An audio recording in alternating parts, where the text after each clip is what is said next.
से मैंने अच्छी तरह से साफ़ कर लिए हैं और यहाँ पर एक डायोड लगा हुआ था, जैसा कि यहाँ पर लगा हुआ है, ठीक।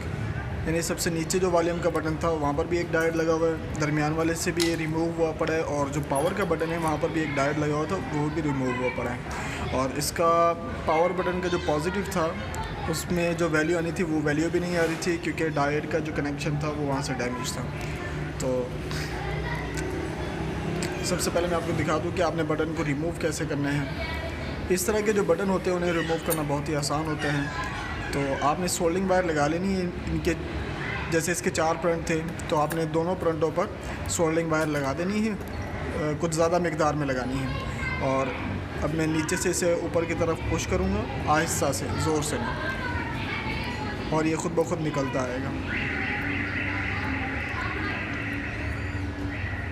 इस तरह से बस मैं नीचे से ज़रा सा पुश कर रहा हूँ और दोनों तरफ मैं आयरन फेर कर आराम से इसे निकाल लेता हूँ। इसमें ये समझें कि ज़्यादा सोल्डिंग वायर होती है तो वो ज़रा देर से पिघलती है। तो ज़्यादा सोल्डिंग वायर लगाने का फ़ायदा ये होता है कि वो जितनी देर में मैं दोनों साइडों पर 2-2 प्रिंट हैं, तो दोनों पर मैंने सोल्डिंग वायर ज़्यादा लगा ली, और उसके बाद फिर एक तरफ मैंने आयरन फेरा और फिर जल्दी से दूसरी तरफ फेर दिया। उससे हुआ ये कि एक तरफ का भी खुश्क या ये कह लें कि ठंडा नहीं हुआ था, तो मैंने दूसरी तरफ से भी इसको मूव कर दिया, ऊपर की तरफ उठा दिया, तो दोनों तरफ से वो आराम से निकल आया। अब इसका जो पावर का बटन है, इसे लगाने से पहले मुझे ये जो डायोड है, ये यहाँ पर एक डायोड लगाना होगा। मेरे पास दूसरा बोर्ड है, वहाँ से निकाल के मैं इसमें लगा दूँगा।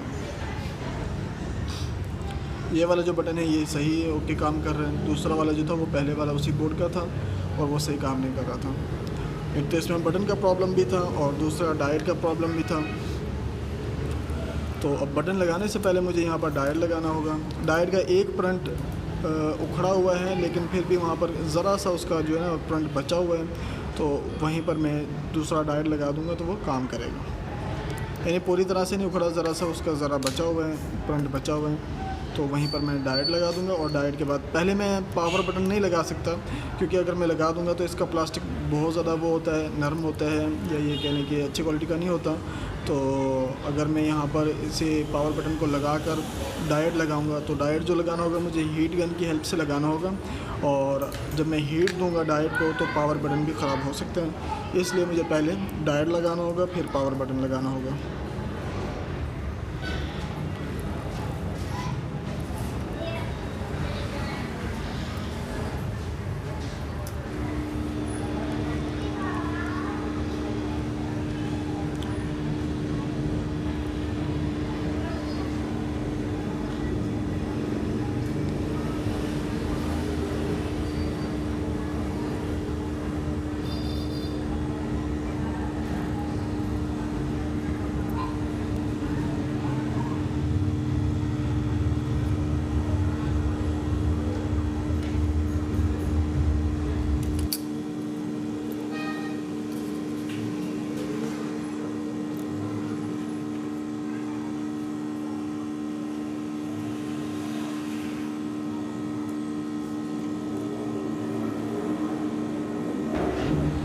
मेरे पास दूसरा बोर्ड है, मैंने इसके ऊपर ब्रोज़ा रख दिया है और ब्रोज़ा मेल्ट होगा और मैं यहाँ से डायोड को उठा लूँगा और अभी आपको दिखा भी दूँगा। ये बहुत ही छोटा डायोड है और लगाने में काफ़ी एहतियात करनी पड़ती है।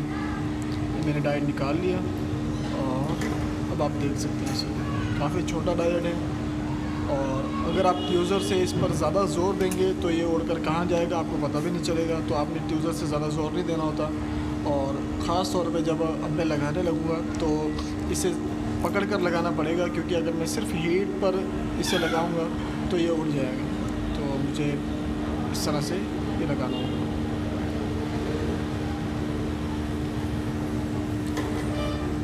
ये बिल्कुल ठीक तरह से लग चुका है, और पहले जो इसका पॉजिटिव था, पावर बटन का जो पॉजिटिव था, वहाँ पर वो वैल्यू वगैरह नहीं आ रही थी, तो अब वो भी ओके हो गया है। अब मैं पावर बटन लगाऊंगा तो बिल्कुल सही चलेगा। पावर बटन को चेक कैसे करते हैं वो भी देख लें। पहले तो ये देख लें डायोड को कैसे चेक किया मैंने, कि दोनों तरफ से ये वैल्यू दे रहे हैं, एक तरफ से ज़्यादा एक तरफ से कम, सही। और पावर बटन को कैसे चेक करना है, एक प्रोब को मैंने ग्राउंड कर दिया, यानी रेड प्रोब को ग्राउंड कर दिया और ब्लैक से उसकी वैल्यू चेक की। वैल्यू चेक करने के बाद मैं पावर बटन जैसे दबाऊंगा तो बीप बजना शुरू हो जाएगी, क्योंकि आपस के उसके जो कनेक्शन होंगे वो शॉर्ट होंगे, तो बीप बजना शुरू हो जाएगी। ऐसे आप दूसरे बटनों को भी चेक कर सकते हैं कि ओके है या नहीं। पावर बटन को चेक करने का, इस पावर बटन को चेक करने का यही तरीका है। अभी मैं आपको दिखा भी दूंगा, जैसे लगाऊंगा उसके बाद आपको चेक कराऊंगा कि ये पावर बटन ओके काम कर रहा है या नहीं।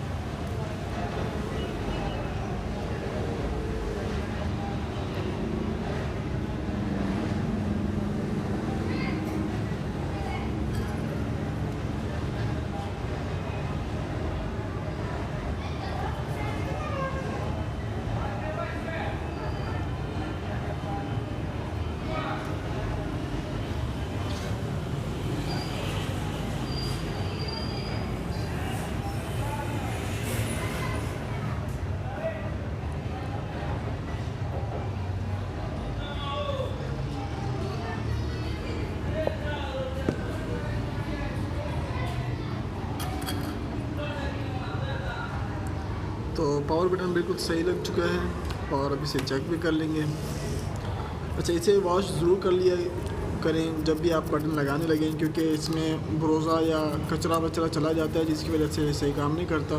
तो पेट्रोल से, थिनर से, किसी भी लिक्विड वाली चीज़ से आप इसे सही से साफ़ कर सकते हैं। मैं इसके बटन थोड़ा अच्छे से बना रहा हूँ और जैक को भी काफ़ी सफाई से लगा रहा हूँ ताकि बाद में ज़्यादा मसला ना करे कस्टमर को।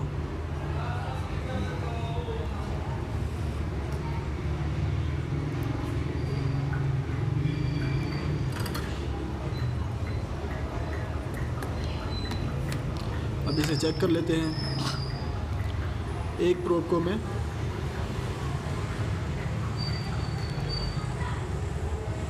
तो अभी आप देखें कि वैल्यू दे रहा है वो वाला बटन, इसका जो पॉजिटिव करंट था, और जैसे मैं ये बटन को पुश कर रहा हूँ तो वो वैल्यू जो है 0 पर चली जाती है, 1 पर चली जाती है, जिसका मतलब ये है कि ये बटन बिल्कुल ओके काम कर रहा है। ठीक है, तो अब इसे चेक कर लेते हैं मोबाइल का जो बटन है वो ओके काम कर रहा है या नहीं। मैंने इसे चेक कर लिया था, बिल्कुल ओके काम कर रहे हैं।